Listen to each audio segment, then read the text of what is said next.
Where the hell did I put my glasses? Okay. So, we have a relatively long one today, so I hope that you guys don't mind. I'll try to put some timestamps in the description if I can fucking remember to do so. I almost always forget to do that, but we'll do our best. But let's talk about what is probably the most scandalous ban in the entirety of Dead by Daylight right now, and the implications of it, as well as some of the other stuff that goes around it, and how we as a community need to start looking at behavior and the way that they implement bans.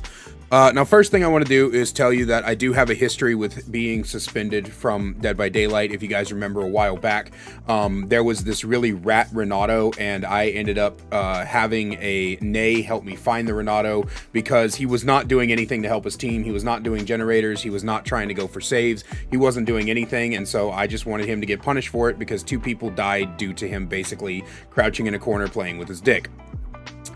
You can give your opinions on that if you want. I really don't care. It happened almost a year ago at this point, so I'm long past the point of giving a shit. But yeah, it's one of those things that did happen. So I do know that behavior likes to suspend people who enact petty revenge on people who are being dickheads within a game. So this is probably a very cold-cut case where behavior does not give a shit about context. They only care about actions.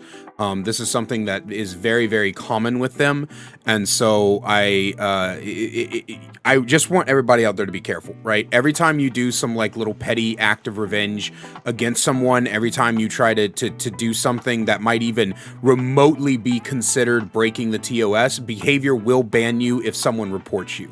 If someone reports you, behavior will ban you. They do not care about context. They do not care about what's going on. They do not care about any of that. All they care about is whether or not the TOS was violated, which whether or not you think that is a good thing is entirely up to you. I will be talking on that a little bit later in the video. With that being said, let us go ahead and take a look at what sparked this entire thing. So, on August 12th, which is roughly 2 days ago as of me recording this, Carol, otherwise known as Davude, otherwise known as Look at My Feet, posted a tweet video. That's 2 minutes and 3 seconds long. I'm not going to play you the whole video. You can go to Davude's Twitter to watch the video if you want. We've got a lot to talk about, so I'm not going to waste our time. So, what ends up happening throughout this video is Davude shows that they had a pretty normal match on Spirit, going around, smacking the shit out of some people, smacking a couple there. After about 6 minutes, they ended up getting down to 2 people left, an Otta and a David. After spending the next, like, 10 to 15 minutes, like, there's a long time. So he says this footage is sped up by, like, 16 times, which means that this is insane, like, an insane long time. Around 8 minutes into not being able to find either survivor, they would start noise spamming, and then they would refuse to be found. So they weren't touching generators, they weren't trying to take chase, they weren't trying to do anything. Basically, they were holding the game hostage at this point. And this is one of the bigger problems that we as a community have faced. I have been in this situation where it's just really, really fucking boring. Neither one of the survivors want to be found. Neither one of the survivors want to try to take chase. Neither one of the survivors want to try to progress the game. You can't fucking do anything about it as the killer unless you have an info perk with you, or you are an info-based killer like Doctor or Xenomorph or something like that. It's so fucking difficult to actively find the last 2 survivors. And a lot of people have said that there needs to be a mechanic around this, and I do plan on making a full video on that specific thing as well, but today we're just focusing on what happened to lead to Carol's suspension and eventual permanent ban. So after like not being able to find them, eventually Carol randomly comes across the Otta sitting by a hook. Now, in this scenario, I personally would just down the Otta, throw her ass on a hook so I can get the fuck out of this game and go play one where I'm not playing against survivors who are little fucking bitches. right? But Carol had a different idea. Carol decided that he was going to stand in front of the Otta and body block them for, I don't know the amount of time, looks like 7 minutes. So they body blocked the Otta for 7 minutes. David finishes the gen, unlocks the in-game chat, and then, goes ahead and waits for the Dada to die. This match ended after an entire 26 entire minutes. I cannot even begin to describe how stupid that is. So the entire match took 26. Look at this fucking cat. What the fuck are you doing? Get out of my water. What are you doing? Why are you always getting into shit? You're a mischievous little cunt. You know that? Want to get out? Is that what it is? You want to leave the room? So anyway, so the match ends up lasting an entire 26 minutes, which is absolutely insane. That means that, relatively speaking, these survivors held the game up for an additional minimum, let's say minimum 17 minutes. Minimum. Like if we give Davude's on Spirit, Davude's a very good Spirit player. We say that Davude took, 3 extra minutes to find and down the other two. That leaves 17 minutes that these survivors basically held the game hostage for. Now, I will tell you that in my personal opinion, I think that body blocking is stupid. I think that if you want to punish them, you should slug them both on the ground, make them lay down face down for 4 minutes, and then let them bleed out, because if they don't want to play the fucking game, they cannot play the fucking game laying on the ground. I don't think that this was an act of petty revenge that I personally agree with. I think that you could do a lot more in this scenario. But at the end of the day, at the very least, both the parties, both Davude and the survivors involved, are guilty. We move on to August 13th, 2024, the next day at 9 o'clock in the morning, my time, and Davude posts a clip here on Twitter showcasing that he got a 2-week suspension. So if we pull this up, Davude is like, what the fuck's going on? And then boom, didn't mean for the sound to come out there. Pull it up and we get basically on August 27th, 2024, that is when Davude is looking to be unbanned for these acts. Fast forward to 12:50 p.m. that same day, and Davude logs onto his account to do some other stuff and notices that he is now permanently suspended due to violating the terms of service. So essentially within roughly 3-ish hours, 3.5, 4 hours, Behavior decided that they were going to completely shift the paradigm from a 2-week suspension to a permanent one, no longer allowed to play Dead by Daylight. Now, the important thing to remember is that throughout all of this, until we get to the final part of what we need to talk about today, Davude has maintained that the account that they are playing on, which is their PC account, has never received a strike before. They've never been suspended. They've never had anything like that ever happen to them in terms of this account. Now, this account is very important because, as we're about to find out, they have been suspended on another account when they were on console, and when they merge the accounts, there's a very good chance that that previous suspension tagged along. However, there has only ever been one suspension, so it going from 1 to 2 weeks to then permanent is incredibly odd. But we did eventually, after a couple of days of waiting for a response from Behavior, get a response from Behavior. Now, this is going to be incredibly long, and I'm very sorry for that, but I will do my best to get through it as fast as possible. And let's go ahead and take a look at what Davude posted before jumping down to read the actual email. Actually, no, let's read the email first. We'll read the email first, and then we'll talk about what Davude has said in response. So, the email coming back from Behavior after 2 days of trying to figure out why the hell this has happened says, "Thank you for reaching out to us. I am Hank, a supervisor from Dead by Daylight. I have reviewed the ban placed on this account and confirmed that the permanent ban has been placed correctly. Initially, the ban applied was for griefing for 2 weeks. However, upon review, it was found that due to previous account already being permanently banned, this account was banned permanently as well. This is in line with our rules and guidelines. Please be aware that does not not state that players who have violated our rules multiple times leading to permanent bans could get access revoked on any accounts they make if the player is seen committing bannable offenses after the very first permanent ban. This is the reason that the permanent ban is on the account at this time. Once the violation of our rules agreed and reviewed and found to be accurate, the permanent ban was placed. I am sorry for any confusion about ban length may have caused at this time. Ban has been reviewed and appeal is denied. Sincerely, Hank. Now, before we get into everything that Davude has typed out in their description of what actually happened, I do want to make one thing perfectly clear, that behavior is incredibly inconsistent when it comes to bans. Right now, there is a person within the community, most people know him as Void Todos. I have been asked to make a video on Void Todos, and I have not, because I do not want to give this slimy little piece of shit any more attention than he actually deserves. But Void Todos has been active in the community for a very long time. He originally got his claim to fame, so to speak, by consistently and maliciously tunneling out people with LGBT charms, being incredibly racist, homophobic, and even, yes, legitimate 100% hacking, flying around the map, speed hacking, gen hacking, forcing survivors to wiggle off instantly, things like this. Basically, this person is not hardware banned. They continue to spoof accounts. There's nothing that is happening here. Behavior basically refuses to do anything about it, and there are several other hackers that also do these kind of things. But there have also been several occasions where people have showcased clips of other streamers being homophobic, racist, and all these other things, and those people also are not banned despite the numerous reports. So, once we get through that, we go ahead and we're going to take a look at what David has said in regards to this email. Davude says, behavior responded saying they are not lifting the ban as the 2 weeks was justified and the upping to a permaban was due to me having a permaban previously. Here is their story.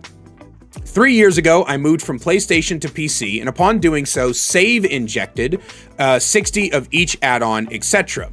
So what this basically means is save injecting is the act of changing the number within your game files to showcase a different number of something. So if you have, let's say you want 100 Trapper sacks because that's Trapper's best add-on, and you only have 10, it's called injecting. You can go in and basically change the number from 10 to 100, and that is bannable by behavior. I knew I wanted to stream DBD, so it had to be a non-suspicious number. I still bought every DLC I wanted for perks, every outfit, and didn't eject any shards for cosmetics. I have never actually cheated in this game. Over time, I eventually got 300 of each add-on in that account and literal thousands on my second. A year later, I got into a match against a streamer and a teammate was hacking. The streamer then thought I was hacking and his viewers mass reported me after he made a video with my stream URL in it. And this is one of the reasons I hate fucking salt content. If somebody else in the game is hacking, you do not fucking go to point out how somebody else in the game, or how somebody in the game is hacking, because you don't know what it is. Hackers in Dead by Daylight can make it look like you're hacking. They can do this consistently, and it's very hard to spot the differences sometimes, which is why if you ever have a hacker in your game as a killer, you need to clip what actually happened, report all 4 of the survivors in the lobby, just so you can make sure you get the report on the right one, and then send the clip over to behavior with the timestamps. Some people are going to be like, well, if you report R4, you risk a false ban. But trust me, behavior actually looks at the accounts, looks at the clients, looks at the game, and then they decide from there. Because every character I didn't own had 60 add-ons in the file still, my account was flagged for save injecting and permaban. Now, this is something that confuses me because I didn't know save injecting was a permanent bannable offense, which is odd because, like we said earlier, you know, people are out there being bigots and hacking on their live games and nothing's happening to them, but okay. To make matters worse, the actual cheater continued to hold streamers' games hostage and hack for 2.5 months before they were actually banned. I don't know how Davude knows this. I don't really care, but this is the story so far. I do not mind facing the consequences of my actions. I'm not a child. I just want there to be some consistency in the number of things. Why was my first offense on that account banned on a time period that isn't even a step disclosed by behavior themselves? Why am I flagged for 60 whole add-ons when actual cheaters, I can think of 4 off the top of my head by name, are still allowed to play DBD? It seems odd coming clean and admitting to something trivial that y'all already know, but I seriously don't understand why this offense has had me marked worse than several other members of the community who literally have had several streamers hostage for hours and actual racists and transphobes who are still sitting on platforms. Why are bannable offenses even allowed to occur in the first place 8 years down the line when the fix is so simple? I've asked behavior if it's a hardware ban. If the answer is yes, GG, I enjoyed my time, thank you all. If the answer is no, I'm more happy than to start again. If it means I get to continue playing, I'll keep y'all updated on it. Thanks, and once again for the support. Now, I personally would not admit to starting a new account and everything when you know, on Twitter and everything, but that's just me. But here's the thing, right? So out of all of this, people are going to have a lot of opinions. People are going to have a lot of things to talk about. They're going to have a lot of conflicting and fighting stuff. So here is my opinion. Permanently banning someone for injecting files is stupid. Especially because, like I said earlier, behavior does not care about context. Something that is missing very often from the way that behavior does things is context, the context of situations. They don't care about the context, and I am not a fan of that. The fact that Davude got permanently banned for injecting 60 add-ons within characters that he didn't own is really, really, really stupid. Should he have been banned for injecting? Sure. Permanently banned? Dumb. Absolutely dumb. That's here's what you do. You go in, you ban him for 3 days, and then you remove all of the add-on. You remove 60 of every add-on from his account. That's how you do that. That is how you subscribe to that. That is how you handle that situation. That's how I would handle that situation. And that's for any injector. Even if someone like walked in and injected all the cosmetics in the game, right? Which is definitely hacking. You come in, if it's their first offense, it's 3 days. If it's their second offense, it's whatever, blah, blah, blah, blah, blah. Being a permanent ban for injecting is ridiculous. It's absolutely ridiculous. Now, the 2-week ban for holding hostage, I don't know if I agree with that either, because again, there's context missing. I don't agree with the action, and again, I think he should have just slugged both of them for 4 minutes, but I don't understand why we immediately jumped to a 2 weeks and then immediately jumped to a permaban within 3 hours. I think it's kind of ridiculous that you would go out of your way to permaban someone for injecting and then later on permaban them for griefing. You could say that this is something like maybe ban dodging or suspension dodging or whatever they call it. But here's my problem. You let people make multiple accounts on multiple platforms. That's a thing that we can do. And now that cross-platform is out, you know, cross-progression's out, maybe it's not so much anymore, but pretending like alt accounts don't exist is completely and utterly ridiculous. And I feel like, at least in my opinion, this just doesn't really make a whole lot of logical sense as to how behavior is handling this.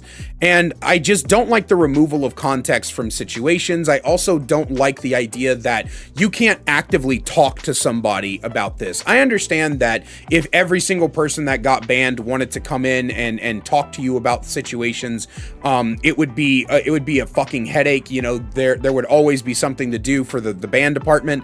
But I also don't feel like, at least in my opinion, that behavior is taking these kinds of things too seriously, because again, there are people who stream themselves being hateful, spiteful sons of bitches. There's a fucking person out there who literally just keeps making accounts every time they ban him, and they won't hardware ban him. So I don't think Davude is hardware banned, because you kind of, if he was, then they would be able to hardware ban Void Totos. But at least in my opinion, I think that Davude's 2-week suspension was probably too much.